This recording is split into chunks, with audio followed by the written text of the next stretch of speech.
बिस्मिल्लाहिर्रहमानिर्रहीम। ये है HP 1320 और इसमें फ़ॉल्ट है। अब इसको मुझे दूर करना है। इसे ऑन करता हूँ और पहले आपको इंडिकेशन चेक करवाता हूँ।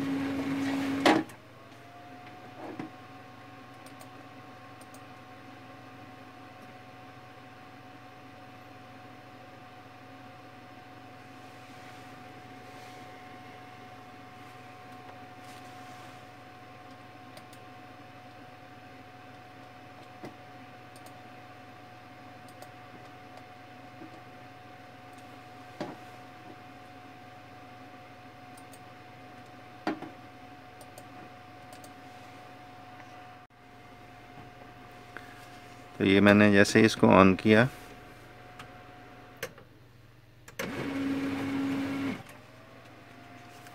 तो ये थोड़ा सा इनिशलाइज़ हुआ। काशन लाइट सॉलिड रही, ये दोनों ब्लिंक हुई, तीनों ने फ्लैश किया और ये तीनों लाइट ऑन हो गई, यानी काशन, रेडी और इसके बटन की। जब मैं इसको सेकेंडरी फॉल्ट के लिए प्रेस करता हूँ तो काशन लाइट ख़त्म होगी, रेडी और ये दोनों ग्रीन होंगी। इसका मतलब कि ये फॉल्ट रिपेयरेबल है। तो इसको भी मैं देखते हैं, ये जो ब्लिंक करती है ये इसका बटन ख़राब है, जिसकी वजह से वो दरम्यान में ब्लिंक करती है। ये दोनों लाइट सॉलिड हैं। तो अब ये किस चीज़ का फॉल्ट है, अभी इसको चेक करेंगे। पहला मरहला इसको खोलने का।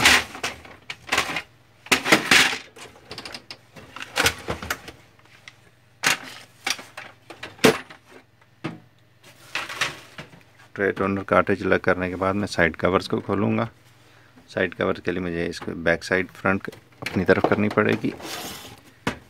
तो बैक से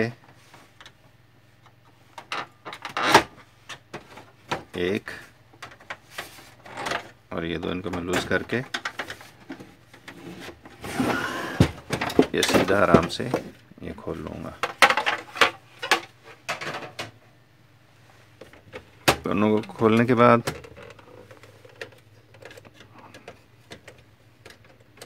इसको ज़रा एहतियात के साथ ज़बर खोलें। ये 1320 में ये मसला है, इसमें ये साइड पे हुक होती है, ये साइड पे छोटी सी हुक होती है कि जो कि यहाँ से बटन को प्रेस करती है। तो जब साइड कवर लगा होता है तो बटन प्रेस होता है, तो इसको जब भी आप करेंगे यहाँ पे ये रुकेगा, फंस जाएगा। तो ये एहतियात के साथ करना है, वरना ये सीधा खड़ा करना है। अब इसके स्क्रूज को ओपन कर लेने।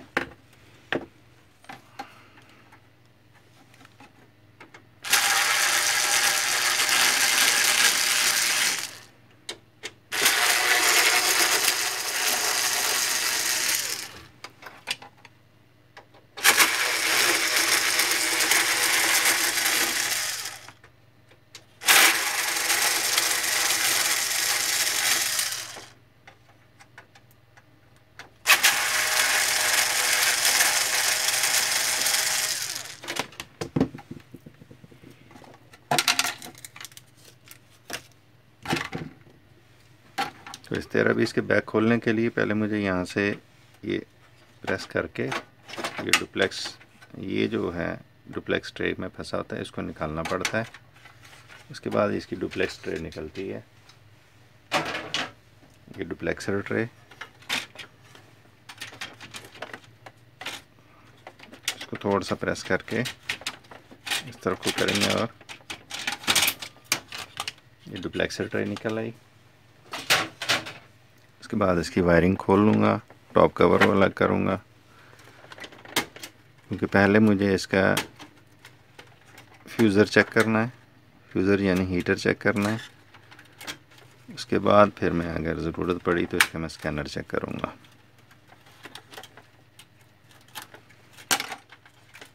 तो इसकी मेंटेनेंस का पहले एक मैं ट्यूटोरियल दे चुका हूँ, लेकिन उसमें रिपेयर नहीं था, इसलिए मैं ये रिपेयर ट्यूटोरियल बना रहा हूँ। यहाँ से वायरिंग अलग करने के बाद अर्थिंग पॉइंट अलग। उसके बाद ये नीचे इजाफी ट्रे के लिए ये कनेक्शन जा रहा होता है, ये खोलेंगे तभी बात बनती है इसकी।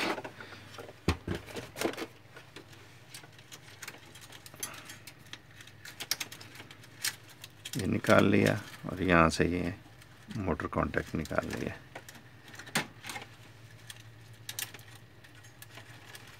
इसको खोलने के बाद अभी फॉर्मेटर को अलग करूँगा।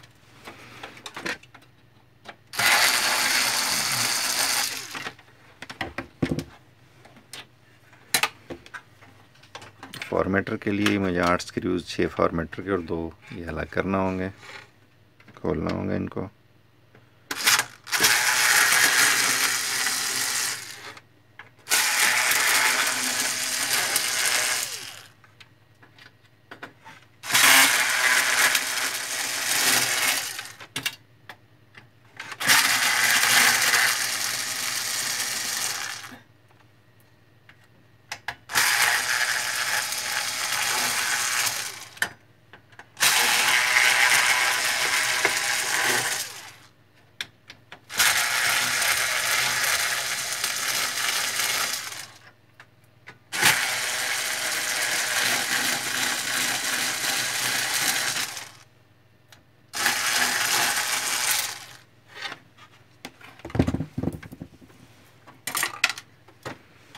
अब इसके पावर सप्लाई कनेक्शन,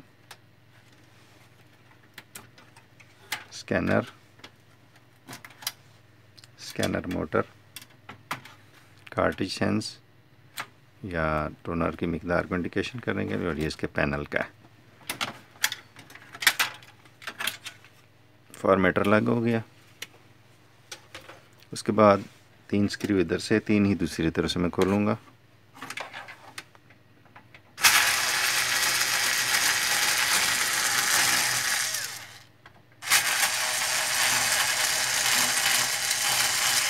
जो नए सीखने वाले हज़रात हैं, अगर उन्हें मुश्किल पेश आए तो वो जो स्क्रूज खोलते हैं, ये इनकी जगह पर वो रेड मार्कर से निशान लगा लें, रेड परमानेंट मार्कर लें, उससे निशान लगा लें ताकि उन्हें आसानी रहे।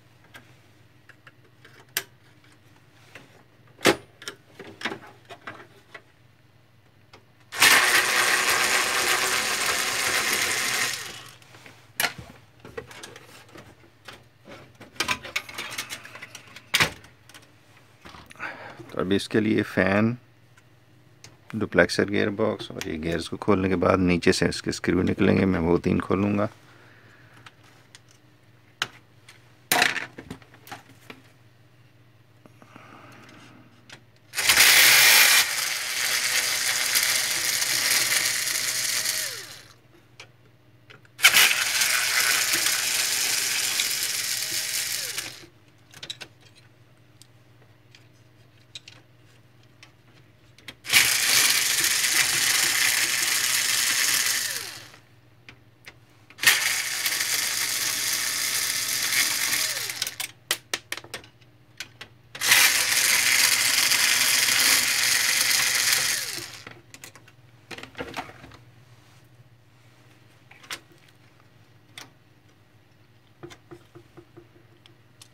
डुप्लेक्सर ट्रे, इसमें 2 अलग अलग गियर होते हैं। फिटिंग के वक्त में इंशाल्लाह ताला याद रहा तो मैं इनके मुतालिक भी वाज़े करूँगा।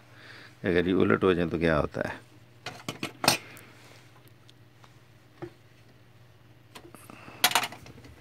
अभी 1, 2 और ये तीसरा ये स्क्रू, इन 3 को खोलूँगा।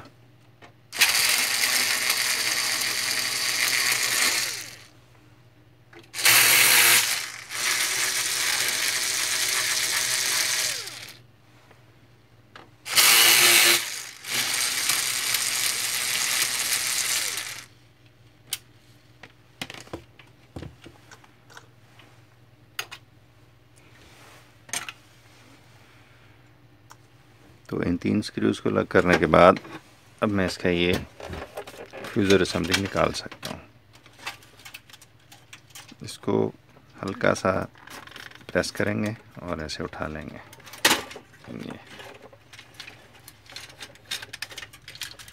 ये इसकी मैं फ्यूज़र असेंबली निकाल चुका हूँ। तो अभी मैं इसका फ्यूज़र के कॉन्टैक्ट्स को और फ्यूज़र को मैं चेक करूँगा। उसके बाद अगर ज़रूरत पड़ी उसके स्कैनर को चेक करूँगा। तो फ्यूज़र या हीटर को निकालने के लिए अभी एक स्क्रू खोलकर टॉप को अलग करूँगा।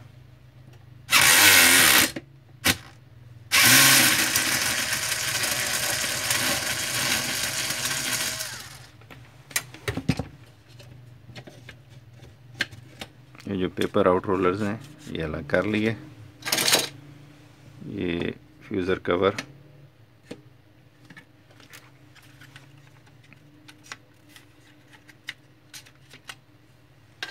तो ये स्लीव की कंडीशन देख सकते हैं,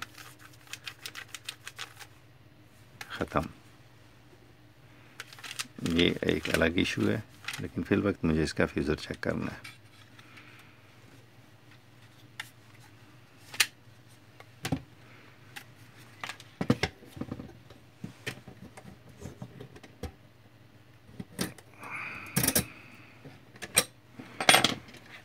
ये एक तो मैं खोल चुका हूँ, दूसरा मैं इसलिए यहाँ पे नहीं खोला कि आपको करीब करके दिखाऊं। इसको अगर नीचे को प्रेस करके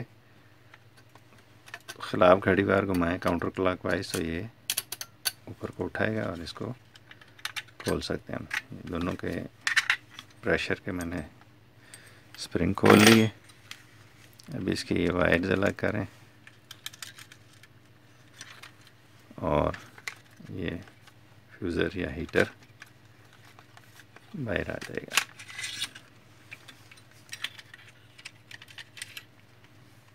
तो अभी मैंने ये हीटर निकाल चुका हूँ इसको मैं हीटर को चेक करूँगा। हीटर के लिए मुझे चाहिए होगा मल्टीमीटर या एवोमीटर। आप कोई भी कंटिन्यूटी भी मीटर भी इस्तेमाल कर सकते हैं। कंटिन्यूटी पर करूँगा, आप देख सकते हैं कंटिन्यूटी पर, और कंटिन्यूटी पर मैं पहले इन 2 पॉइंट्स पर चेक करूँगा जो कि बोर्ड पर लगते हैं।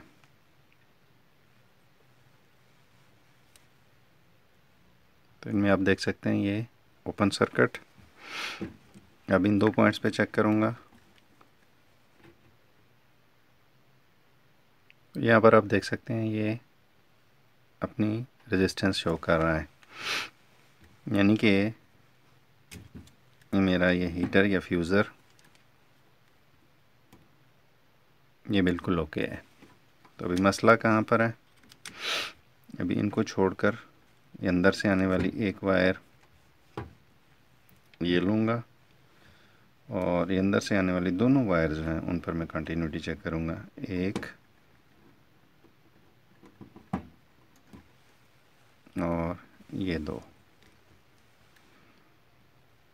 तो जो हीट अंदर से आ रही हैं ये दोनों वायर्स पर कोई कंटिन्यूटी शो नहीं कर रहा, तो मैं अब इसका थर्मोस्टेट निकाल कर चेक करता हूँ।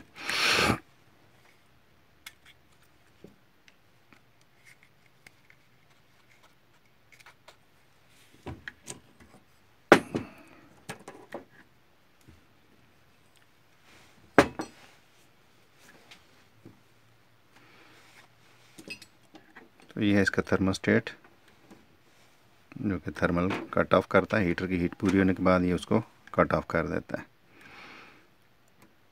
तो ये बिल्कुल ओपन सर्किट है, किसी नोयत की कोई कंटिन्यूटी नहीं है। तो ये मैं पुराने एक से थर्मोस्टेट निकाल कर लाया हूँ, इसको भी चेक करूँगा।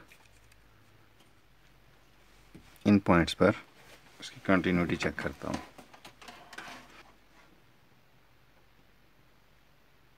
तो जैसा कि आप देख सकते हैं ये अपनी कंटिन्यूटी या रेजिस्टेंस शो कर रहा है। तो अभी ये कंटिन्यूटी पे मैं करके चेक करता हूँ। तो ये बीप यानी कि इसमें से करंट पास हो रहा है, ये कंटिन्यूटी इसकी ठीक है।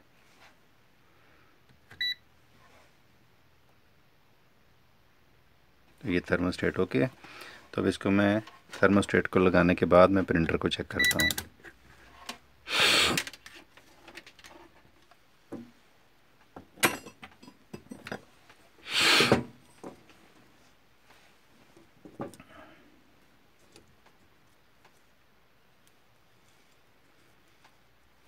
इसको लगाते वक्त हमेशा ये एहतियात याद रखें, इसमें ये 2 स्प्रिंग होते हैं जो कि लाजिम हैं और ये इसकी जगह बनी होती है जहाँ पर इसने एडजस्ट होना है।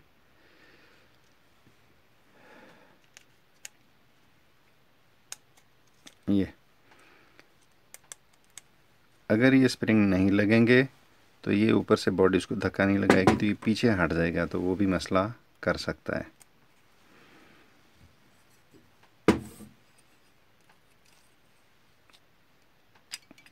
तो ये बिठा दिया। उसके बाद एक साइड और ये मैं इस पर निशान लगा चुका हूँ ओके का, क्योंकि ये मैंने ठीक प्रिंटर से निकाला था तो इसलिए मैंने उस पर निशान लगाया हुआ था कि ओके है, और आपको दिखाने के लिए मैंने इसको दोबारा से चेक किया। ये क्लियर हो गया। तो अभी इसके ऊपर मैं फ्यूज़र स्लीव लगाता हूँ।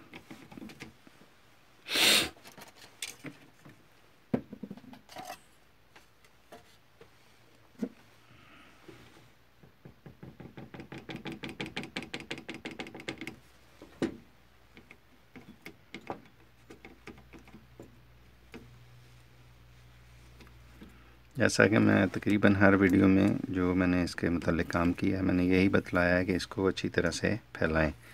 तो ये करीब करके मैं इसीलिए दिखा रहा हूँ, इसमें आपको नज़र आ सके कि मैं कैसे उस तरीके से फैलाता हूँ। हर उस जगह पर जहाँ से उसने बॉडी के साथ रगड़ खानी है, ऑयलिंग का या लुब्रिकेशन बहुत अच्छी तरीके से होनी चाहिए।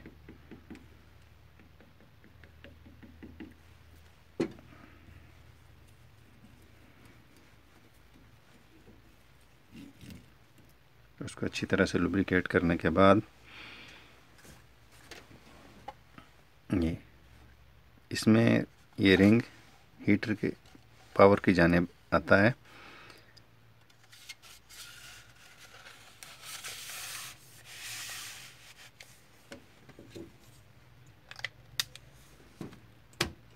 ये मुकम्मल हो चुका और अब बारी है इस हीटर को वापस अपनी जगह पर लगाने की, फ्यूज़र स्लीव को और फ्यूज़र यानी हीटर को। तो ये मैं दिखा सकता हूँ आपको। ये इसकी झरी बनी हुई है दोनों जानिब, इस तरफ और इस तरफ। ये अपनी जगह पर बैठेगा और फिर प्रेशर के टेंशन स्प्रिंग या प्रेशर इसके स्प्रिंग उनको अपनी जगह पर लगाएंगे। ये लेफ़्ट और राइट के फ़र्क होते हैं। ये अंदर की जानिब आएगा।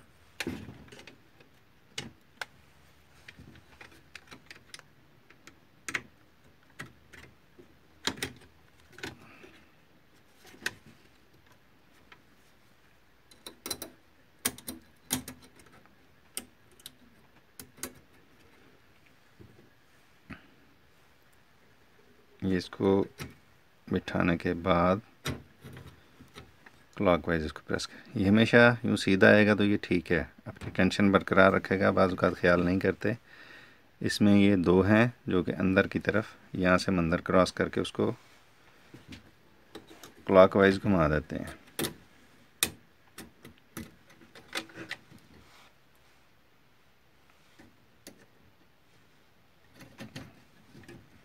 ये आप देख सकते हैं मैं इसको कैसे बिठा रहा हूँ। उसके बाद इसको मैंने क्लॉकवाइज घुमा देना, ये बिल्कुल सीधा हो जाएगा और यहाँ पर आकर ये ग्रिप कर जाएगा। ये अब वापस नहीं घूमेगा जब तक इसको मैं नीचे प्रेस नहीं करूँगा। इनके लिए ये दोनों जानिब सुराख होते हैं जहाँ पर हमने जाकर बैठना है।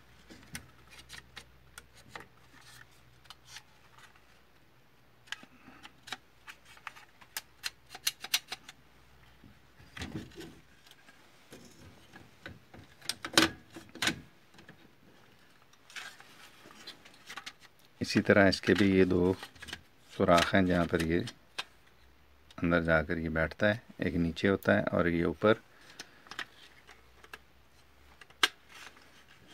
बिठाने के बाद इसका एक जो स्क्रू है वो लगा दें।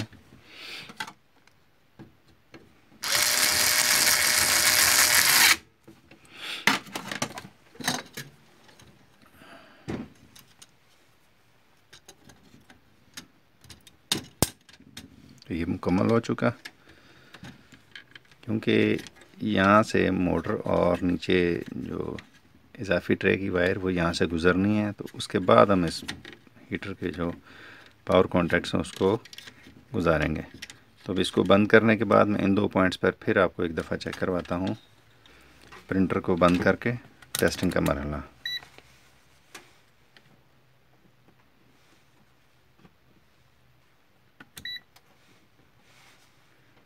तो ये आप देख सकते हैं हीटर अपनी कंटिन्यूटी शो कर रहा है, तो इसका मतलब ये मेरा थर्मोस्टेट और हीटर बिल्कुल एक्यूरेट काम करेंगे इंशाल्लाह। अभी मरहला फ्यूज़र असम्बली को दोबारा से जगह पे फिट करने का। इसमें इन तारों का ख़ास तौर पे ख्याल करें।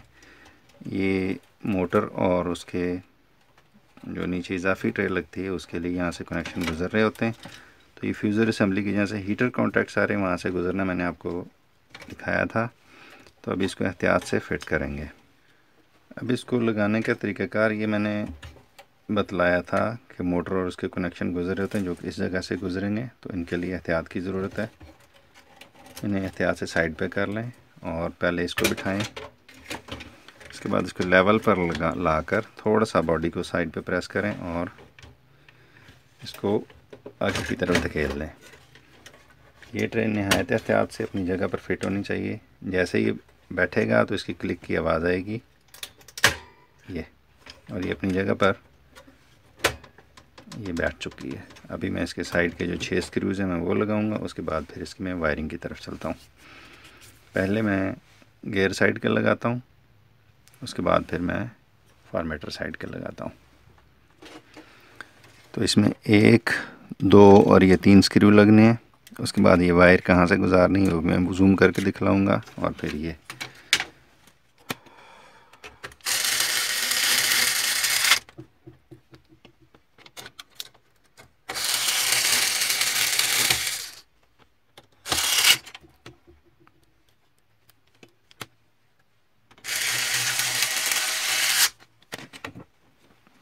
Duplexer gear box. इसमें याद रखें ये चीज़ ऐसे इसकी फिटिंग है, ये क्रॉस ये इस तरह, और ये ब्लैक वाला गियर आपके हमेशा दाएं हाथ पर आएगा। अगर इसको उलट लगाएंगे तो ये मुसलसल इसके साथ टकराने की वजह से आवाज़ निकालता रहेगा। ये इसकी डुप्लेक्सर सॉलिनॉइड है कि जब पेपर उसने वापस खींचना होता है तो ये डायरेक्शन चेंज करके दूसरी इस वाली गियर को एक्टिवेट कर देता है, जिसकी वजह से ये रिवर्स घूमना शुरू, ये फॉरवर्ड और ये रिवर्स घूमना शुरू करेगा तो ये पेपर फिर वापस जाएगा। मैं इंशाल्लाह किसी इंट्रोडक्टरी वीडियो में मैं इस प्रिंटर के जो मेथड है डुप्लेक्सर और इसका प्रिंटिंग का जो पेपर पाथ वगैरह सारे इंशाल्लाह मैं क्लियर करूँगा।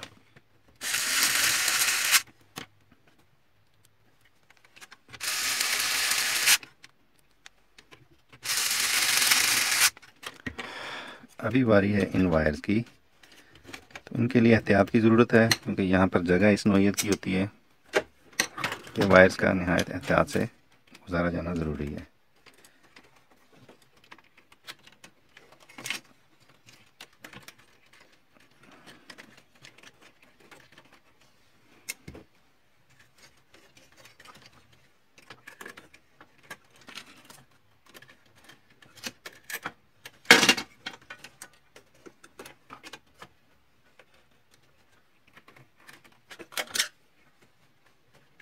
मेरा स्क्रू ड्राइवर दाखिल करने का मकसद कि वायर अपनी मुनासिब जगह से गुजरे और बाहर कहीं बॉडी में ना निकले, क्योंकि यहाँ पर अंदर झरी बनी हुई है जिसके अंदर वायर्स ने गुजरना है और वहाँ से बाहर नहीं निकलती हैं। तो ये वायर्स गुजारने के बाद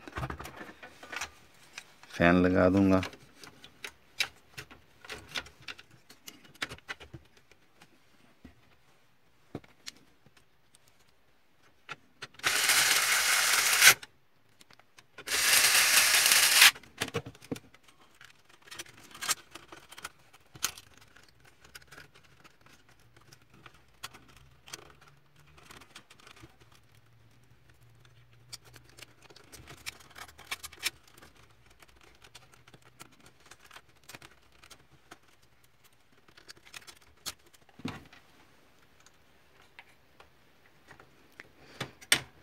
गियर को फिट करने के बाद अभी ये मैं इजाफी ट्रे वाला बाद में बताऊंगा।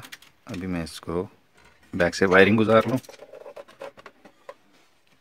पहले मैं यहाँ से मोटर की वायर गुजारूंगा जो कि यहाँ पर अंदर कनेक्शन होगा। दो गुजारने के बाद ऊपर से मैं फ्यूज़र की पावर वायर्स गुजारूंगा ताकि अंदर वाली दोनों वायर्स मजबूती से ग्रिप रहें।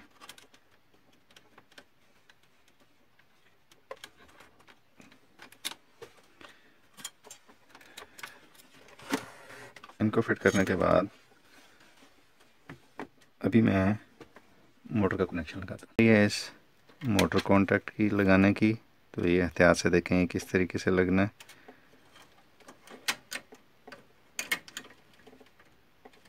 वो यहाँ पर जगह तंग होती है और हाथ मुश्किल से दाखिल होता है, उंगली। तो ये मैंने इसको दुरुस्त तरीके से अंदर बिठा दिया, अच्छी तरीके से प्रेस कर दिया। ये लगा चुकने के बाद अब मैं फ्यूज़र पावर का लगा सकता हूँ। यहाँ से इसको क्रॉस करें और इसको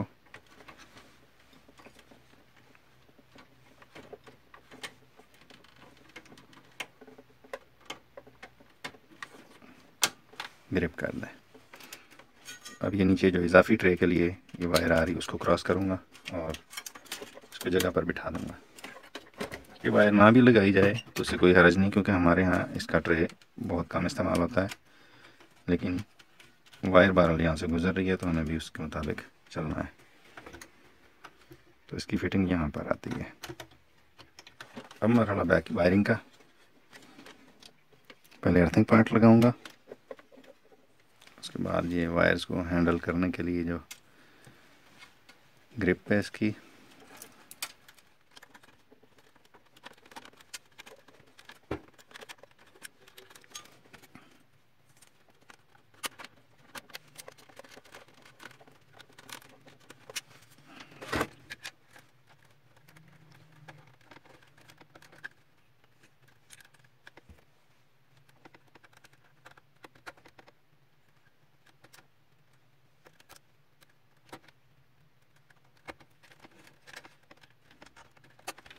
वायरिंग मुकम्मल करने के बाद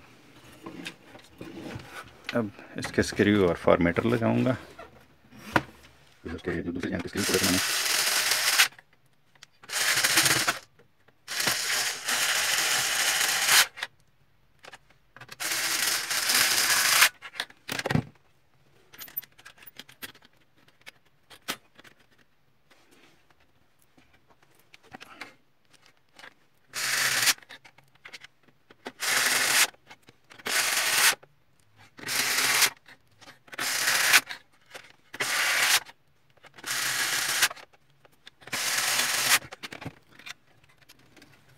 पैनल वायर,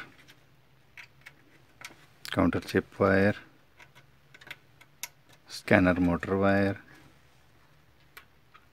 स्कैनर वायर और ये पावर सप्लाई। तब लगाऊंगा इस पर टॉप कवर, इसका पैनल कनेक्शन लगा दिए और ये टॉप कवर।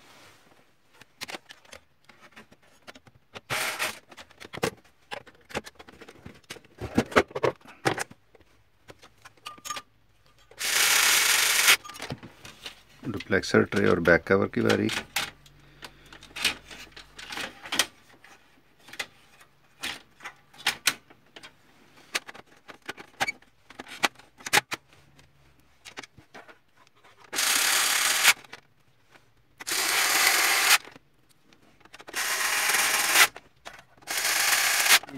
साइड कवर की बारी और फिर इसका फाइनल टेस्ट।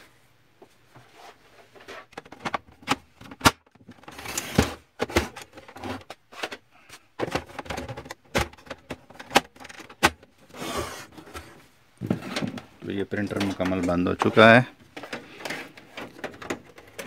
उसको पावर लगाऊंगा।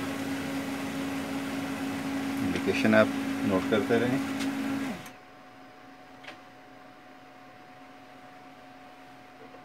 नो टोनर कार्ट्रिज, इंडिकेशन आप देख सकते हैं तब्दील हो गई है।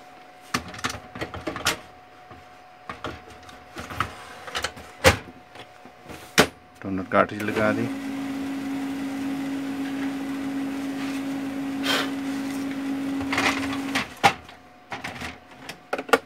काशन पेपर नहीं है, पेपर लगाया और ये प्रिंटर रेडी हो चुका।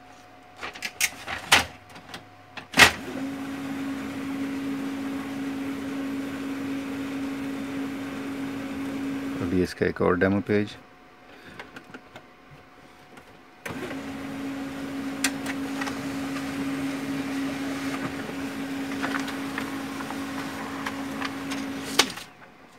तो ये आप देख सकते हैं कि ये प्रिंटर अल्हम्दुलिल्लाह ओके हो चुका है।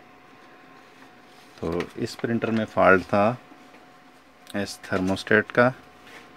इस थर्मोस्टेट के ख़राब होने की वजह से ये अंदर से कट ऑफ हो गया, ओपन सर्किट हो गया, जिसके बायस इसका प्रिंटर का हीटर एक्टिव नहीं हो रहा था, जिसकी वजह से ये काशन रेडी और ये लाइट ऑन हो रहे थे। तो ये अल्हम्दुलिल्लाह प्रिंटर ओके है, ये आप देख सकते हैं मैंने आपके सामने तब्दील किया। वीडियोज़ को देखने के लिए बहुत बहुत शुक्रिया। अपनी राय से ज़रूर आगाह कीजिएगा कि मैं कहाँ तक आप लोगों को सिखला पा रहा हूँ या नहीं।